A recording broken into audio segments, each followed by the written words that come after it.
Bendiciones con todos. Tema 4, las verdades de la palabra de Dios. Seguimos hablando en la primera carta a los Corintios. Hoy vamos a hablar de las divisiones en la iglesia de Corinto. Y utilizamos Primera de Corintios capítulo 1, versículo del 10 al 17. Pongamos la atención a lo que dice esta lectura. Os ruego, pues, hermanos, por el nombre de nuestro Señor Jesucristo, que habléis todos una misma cosa, y que no haya entre vosotros divisiones, sino que estéis perfectamente unidos en una misma mente y en un mismo parecer. Porque he sido informado acerca de vosotros, hermanos míos, por los de Cloe, que hay entre vosotros contiendas. Quiero decir que cada uno de vosotros dice: yo soy de Pablo, y yo soy de Apolos, y yo de Cefas, y yo de Cristo. ¿Acaso está dividido Cristo? ¿Fue crucificado Pablo por vosotros? ¿O fuisteis bautizados en el nombre de Pablo? Doy gracias a Dios de que a ninguno de vosotros he bautizado, sino a Crispo y a Gayo, para que ninguno diga que fuisteis bautizados en mi nombre. También bauticé a la familia de Estéfanas. De los demás, no sé si he bautizado a algún otro, pues no me envió Cristo a bautizar, sino a predicar el Evangelio, no con sabiduría de palabras, para que no se haga vana la cruz de Cristo. Qué maravillosa palabra.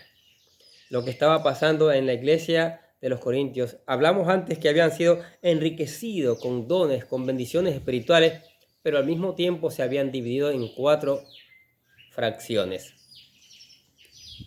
Ahora, después del saludo y sus acciones de gracia por lo que Dios había hecho en sus vidas, en la vida de los corintios, el apóstol Pablo comienza a tocar los problemas que la iglesia estaba atravesando. Es interesante ver cómo gran parte de los temas discutidos aquí están orientados a solucionar los problemas que esta iglesia atravesaba. Mismos problemas que la iglesia de hoy vive.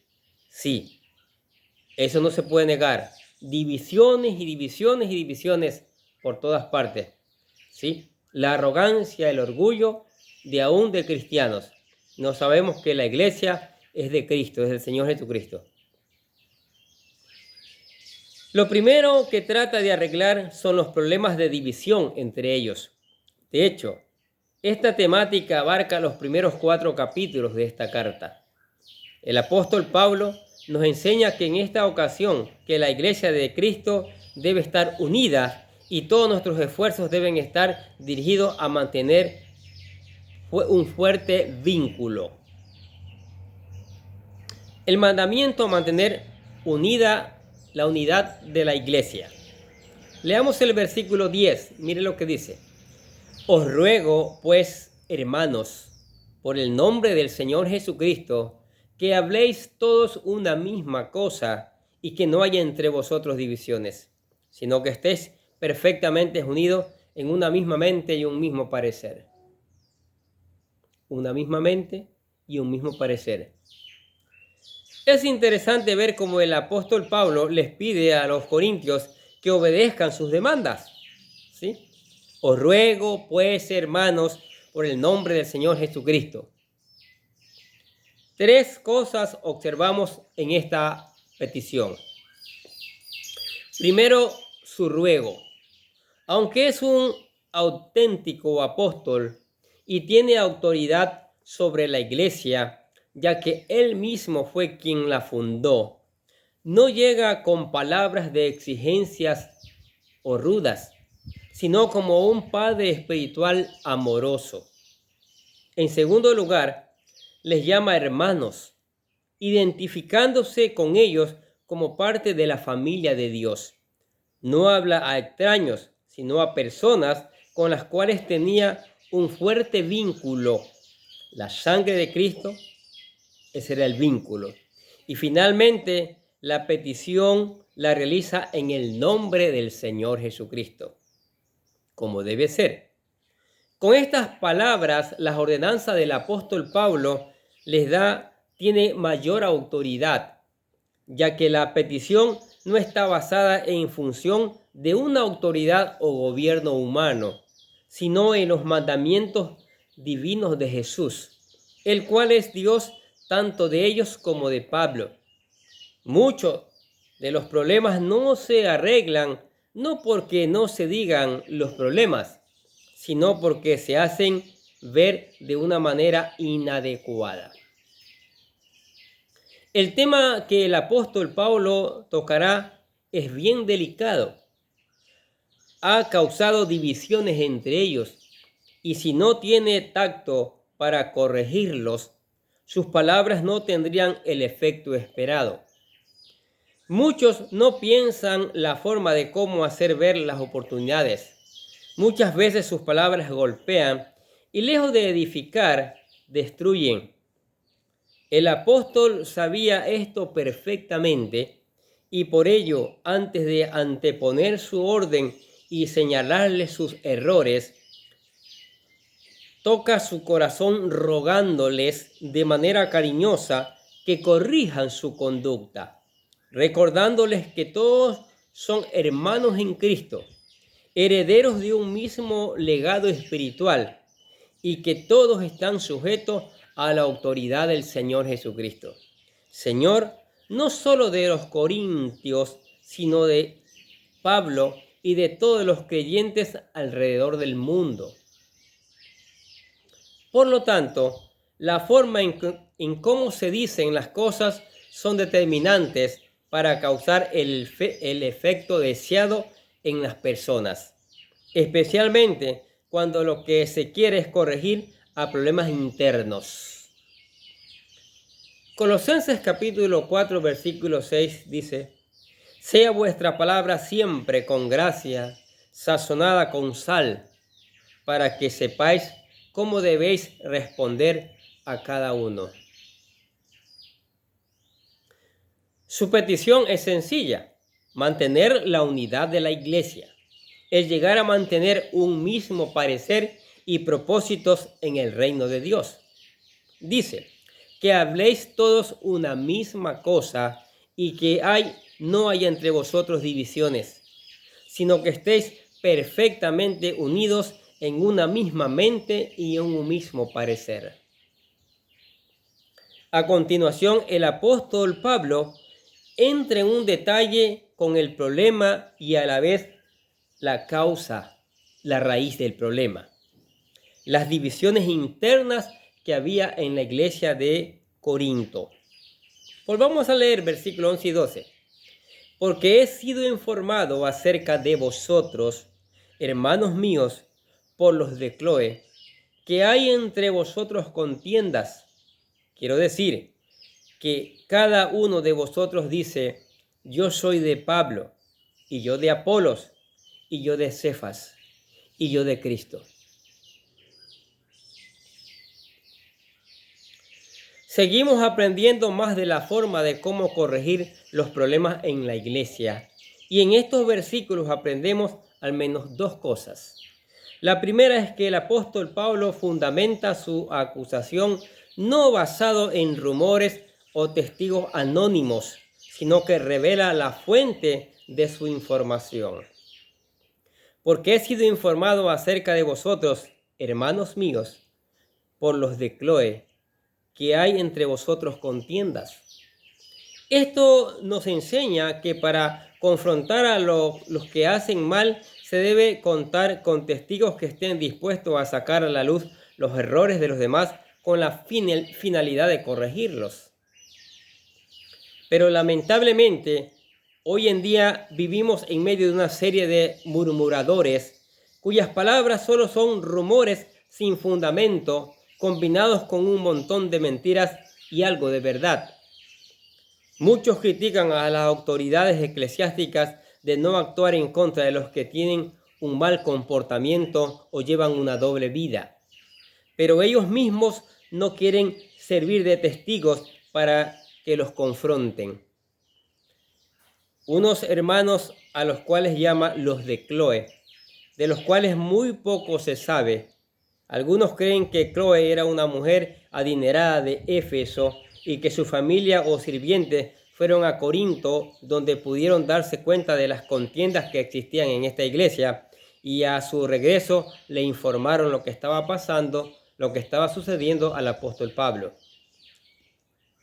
Una segunda opinión al respecto dice que los de Chloe era una familia que vivía en Corinto, mientras que la iglesia, la cual fue que informó a Pablo, fuera como fuera, lo importante es que en el hecho de que los de Chloe tuvieron las agallas para denunciar públicamente el error de la iglesia de Corintios con el fin de que el apóstol Pablo corrigiera ese problema. Luego de revelar la fuente de su información, el apóstol pasa a presentar la causa del problema. Divisiones internas en la iglesia. Dice, quiero decir que cada uno de vosotros dice, yo soy de Pablo, yo soy de Apolos, y yo soy de Cefas, y yo soy de Cristo. Al parecer, se había creado al menos 4 partidos dentro de la iglesia de Corinto. El primero eran los que se hacían llamar los de Pablo. Posiblemente este partido los constituían los cristianos gentiles en su mayoría, los que compartían las enseñanzas de la salvación por gracia sin la necesidad de las obras de la ley. Otros decían ser de Apolos. Apolos era oriundo de la renombrada ciudad de Alejandría, muy famoso en su tiempo por su educación, aunque tenía un dominio cabal de las Escrituras y enseñó sobre Jesús. En Éfeso tuvo que ser instruido por Aquila y Priscila para así ganar un conocimiento más preciso del camino de la salvación. Leamos eso, leamos Hechos capítulo 18, versículos 24 al 26. Llegó entonces a Éfeso un judío llamado Apolos, natural de Alejandría, varón elocuente, poderoso en las Escrituras. Este había sido instruido en el camino del Señor, y siendo de espíritu fervoroso, hablaba y enseñaba diligentemente lo concerniente al Señor, aunque solamente conocía el bautismo de Juan, y comenzó a hablar con denuedo en la sinagoga. Pero cuando lo oyeron Priscila y Aquila, le tomaron aparte y le expusieron más exactamente el camino del Señor. Muchos creen que con el tiempo llegó a influir en la iglesia de Corinto por su elocuencia y dominio de las Escrituras. Algo posiblemente impresionaba a los que lo escuchaban, superando incluso al apóstol Pablo. Por las mismas Escrituras podemos ver que el discurso de Pablo era muy diestro con las palabras. Lo vemos en 2 ocasiones en 2 Corintios. La primera cuando él reconoce su débil presencia y elocuencia. 2 Corintios capítulo 10, versículo 10 dice, porque a la verdad, dicen las cartas, son duras y fuertes, mas la presencia corporal débil y la palabra menospreciable. Luego hace ver que esta era una debilidad que sus enemigos criticaban, pero eso no significaba que también lo fuera en conocimiento. Segunda a los Corintios capítulo 11 versículo 6 dice, pues aunque sea tosco en palabra, no lo soy en el conocimiento, en todo y por todo os lo hemos demostrado. Por lo tanto, sus predicaciones eran sencillas y no tan elocuentes como las de Apolos. 1 Corintios 2:1 dice, así que, hermanos, cuando fui a vosotros para anunciaros el testimonio de Dios, no fui con excelencia de palabras o de sabiduría. Sin embargo, nos cuesta creer esto del apóstol Pablo, ya que al leer sus cartas nos damos cuenta de la excelencia de la palabra que usaba para describir las más sensibles doctrinas celestiales, aunque muchas veces se auxiliaba de un amanuense, quien era el que lo escribía, y a lo mejor él era el que adornaba estos conceptos. También es cierto que no es lo mismo escribir que hablar, y muchas veces las palabras no pueden salir de la boca en la forma que deseamos. Sea como sea, había un grupo que amaba la elocuencia y el denuedo de Apolos al predicar la palabra de Dios, y esto hacía que un grupo de corintios, quizás los de la clase educada y erudita, tendiese a unirse a este grupo. Luego estaban los que decían de ser de Cefas. Cefas era el hombre arameo del apóstol Pedro, su equivalente a griego. Y aunque no hay evidencia de que Pedro haya estado en Corinto, su influencia como uno de los apóstoles del Cordero había llegado hasta allí. Seguramente a este grupo pertenecían los judíos cristianos de Corinto. En muchas ocasiones el apóstol Pablo tuvo problemas con los judaizantes, es decir, la iglesia cristiana de Jerusalén, cuyos creyentes de sangre judía no habían abandonado completamente las tradiciones de la ley, como el circuncidarse, guardar el sábado, obtenerse de comer animales inmundos, entre otras cosas. Y finalmente estaban los que decían ser de Cristo.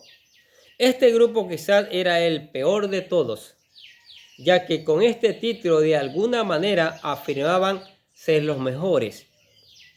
Ahora bien, todo esto no significaba que Pedro o Apolos estuvieran impulsando su propio partido, sino más bien los corintios habían tenido o formado tomándoles como figuras principales que representaban sus ideales. No obstante, esta no es la voluntad de Dios, ya que su deseo es tener una iglesia unida. Ahora, Cristo no está dividido. El versículo 13 al 16, el apóstol Pablo dice lo siguiente: ¿acaso está dividido Cristo? ¿Fue crucificado Pablo por vosotros? ¿O fuisteis bautizados en el nombre de Pablo? Doy gracias a Dios de que a ninguno de vosotros he bautizado, sino a Crispo y a Gayo, para que ninguno diga que fuisteis bautizados en mi nombre. También bauticé a la familia de Estéfanas. De las demás, no sé si he bautizado a algún otro. El apóstol Pablo le dice a los corintios lo malo que son las divisiones entre la iglesia al realizar 3 preguntas cuya respuesta lógica es no, y les dice que estos grupos internos están en contra de la unidad de la iglesia, cuya cabeza es el mismo Jesucristo, el Señor Jesucristo. Pregunta: ¿acaso está dividido Cristo? Definitivamente no. En esta carta y en los Romanos, el apóstol compara a la iglesia con un cuerpo, donde Cristo es la cabeza y como tal necesita estar unido para su buen funcionamiento. También pregunta: ¿fue crucificado Pablo por vosotros? Definitivamente no. Es obvio que el apóstol Pablo no murió por ellos, menos Apolo o Pedro, o cualquier otro hombre de esta tierra, sino solamente Cristo, nadie más, a quien debemos nuestra completa devoción y entrega.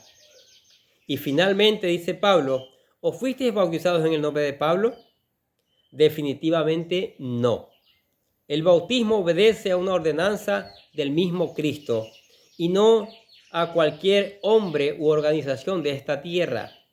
Por eso él agradece el no haber bautizado a muchos. Dice: doy gracias a Dios que ninguno de vosotros he bautizado sino a Crispo y a Gayo, para que ninguno diga que fuisteis bautizados en mi nombre. También bauticé a la familia de Estéfanas. De acuerdo al doctor Lucas, Crispo había sido gobernante de la sinagoga de Corintio, quien creyó en Cristo junto con toda su familia. Eso encontramos en Hechos capítulo 18, versículo 8. Cuando se retiró de la sinagoga, Sóstenes lo sucedió. Hechos capítulo 18, versículo 17. También bautizó a Gayo, cuyo nombre 5 veces aparece en el Nuevo Testamento. Hechos capítulo 19, versículo 29, capítulo 20, versículo 4, Romanos capítulo 16, versículo 23, 1 Corintios capítulo 1, versículo 14, tercera de Juan 1. El apóstol Pablo pasó el invierno en Corintio en la casa de Gayo y allí escribió la epístola de los Romanos, Romanos capítulo 16, versículo 23. También habla de la familia de Estéfanas, la cual él mismo bautizó y llegó a ser muy respetable y servicial entre los cristianos de Corinto. Primera de Corintios, capítulo 16, versículo 15 dice: hermanos, ya sabéis que la familia de Estéfanas es las primicias de Acaya y que ellos se han dedicado al servicio de los santos. Después de ellos no recordaba haber bautizado a alguien más. Se habían dividido porque les daba la gana, por orgullo. La tarea principal del apóstol Pablo le dice en el versículo 17: pues no me envió Cristo a bautizar, sino a predicar el evangelio, no con sabiduría de palabras, para que no se haga vana la cruz de Cristo. Con estas palabras el apóstol Pablo no está menospreciando el bautismo, por si acaso, ya que este es una ordenanza del Señor y como ministro del evangelio se veía en la obligación de hacerlo.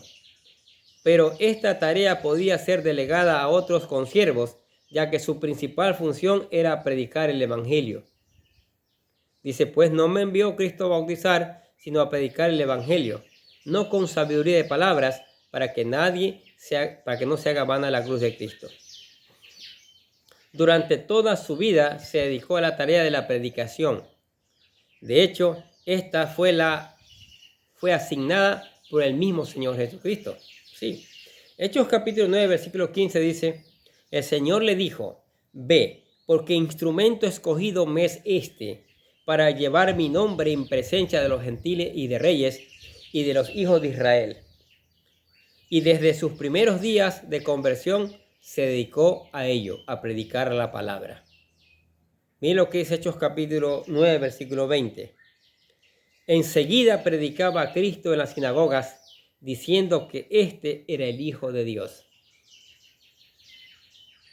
En general lo podemos ver predicando en diferentes partes del mundo antiguo, primeramente en sinagogas, casas, en la prisión y en todo lugar donde los debates públicos se permitían. Su vida fue la predicación de la palabra de Dios. Qué cosa tan maravillosa. ¿Qué les pareció? ¿Qué les parece este terrible mal de la Iglesia de Cristo en esa época y en la actual? Las divisiones. ¿Cómo se pelean? Oiga, se pelean por cualquier cosa. Dividen a la iglesia por cualquier cosa. Es que ahí está Satanás metiendo malas ideas con su influencia. A los carnales sobre todo, metiéndoles ideas falsas, metiéndole falsa religión y los ha llevado a dividir. Yo creo que no hay una iglesia en el mundo que no se haya dividido. Y Pablo dice, ¿acaso Cristo está dividido? Y ese es un gran problema en nuestra sociedad, en nuestras iglesias. Y tenemos que pedirle, creo, perdón a Dios por eso. Y ser unidos. Como dice el Salmo 133, ¿no? Que es maravilloso habitar los hermanos juntos en armonía. Es como el buen perfume que desciende sobre las barbas hasta los bordes de sus vestiduras de Aarón. Es como el valle, ¿sí? Es como el rocío que monta el valle, que mantiene fresco, porque Jehová allí envía bendición y vida eterna. Estamos ciegos ante las verdades de la palabra de Dios. Cómo las personas brincan de una iglesia a otra, cambiándose, buscando supuestamente la iglesia mejor. Y muchos terminan decepcionados porque no van a encontrar una iglesia perfecta. Nosotros queremos buscar la santidad y darnos cuenta con claridad que la iglesia es el cuerpo de Cristo. Ahora, usted que está escuchando esta palabra, diga, yo quiero ser del cuerpo de Cristo. Entonces, el primer paso que tiene que hacer es aceptar a Jesús como su Señor y Salvador. Por eso nosotros, como en cada video, le presentamos lo que llamamos la oración de fe, la oración para aceptar a Cristo. Repítela con todo su corazón, que dice así: querido Dios, sé que soy un pecador, que nada de lo que hago puede hacerme ganar el cielo o la vida eterna. Creo que Jesucristo murió por mí, derramando su sangre para lavar todos mis pecados para ser redimido, y que se levantó de la tumba al tercer día. Ahora mismo lo recibo como mi Salvador personal, confiando solamente en Él como mi único camino al cielo. Señor Jesús, séllame y lléname con tu Espíritu Santo, y escribe mi nombre en el libro de la vida para ser salvo. Y decimos gracias, amado Padre Celestial, por regalarme la vida eterna. ¿Aceptó a Jesucristo? Maravilloso. Venga a estudiar todos los días la palabra. Llénese de la palabra. Usted no se llene de cuentos. Llénese de la palabra de Dios, que esa es que convierte el alma. Los cuentos, los chismes dividen. ¿Sí? Dividen. Entonces, medite en la palabra, busque obedecerla, busque ponerla en práctica y predíquela también a otros. Tenga tiempo de alabanzas, alabe, adore al Señor y converse con Él a través de la oración. Y venga a la iglesia. Si está cerca, venga a la iglesia y juntos seguiremos aprendiendo estas maravillosas verdades que el Señor tiene para nuestras vidas. Amén. Oremos. Padre, gracias por tu palabra, Señor. Maravillosa, mi Dios. Tu palabra que cada día nos enseña. Y qué enseñanza tuya tan maravillosa. Aquí nos está hablando en este día sobre las divisiones, cuánto daño hacen a la iglesia, ¿sí? La falta de unidad. Tenemos que mirar a ti, Jesucristo, al Padre y al Espíritu Santo, que los tres forman la perfecta unidad. Que tu Espíritu Santo nos haga entender estas verdades y ponerlas en práctica. Que esta palabra sea llevada por todos los rincones del mundo y sea puesta en práctica. Señor, no regrese vacía. Sea como martillo quebrantando la piedra, transformando los corazones de los oyentes. Y por eso te alabamos y te decimos que te amamos en el nombre de Jesús. Y decimos amén. Y los bendecimos a ustedes que escuchan la palabra de Dios cada día. Sigamos escuchando, sigamos poniendo en práctica, sigamos reenviando esta maravillosa palabra para que otros también conozcan las verdades del Señor. Nosotros desde acá les deseamos que tengan un día, pero lleno de bendiciones.